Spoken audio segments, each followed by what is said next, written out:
फूल और काटे या अजय देवगणच्या चित्रपटात आपल्याला एक अभिनेत्री दिसली होती. तिचं नाव होतं मधू.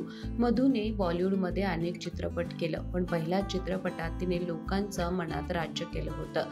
1992 मध्ये रोजा या चित्रपटामध्ये दिसली होती. काही चित्रपटानंतरच मधू बॉलिवूडमधील स्टार सुद्धा बनली होती, पण तिने स्टारडम मध्ये असतानाच 1999 मध्ये लग्न केलं आणि स्वतःचा संसार सुरू केला. यामध्ये तिला 2 मुली सुद्धा झाल्या. त्यांचं नाव आमेया आणि किया असं आहे.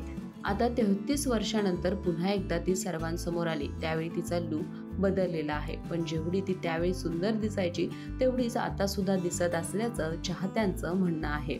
एका इव्हेंटमध्ये मधूला आता स्पॉट करण्यात आलं होतं. यामध्ये printed sari, bright shade lipstick, त्याचबरोबर टिकली आणि झुमके यामध्ये ती सुंदर दिसत होती. आता तिचं वय 55 वर्ष इतकं आहे. त्याचबरोबर एका युजरने असंही म्हटलंय की मधू आता सुद्धा खूप सुंदर दिसते. तर त्याचबरोबर दुसऱ्या युजरने असं म्हटलंय की रिअल ब्युटी क्वीन आहे.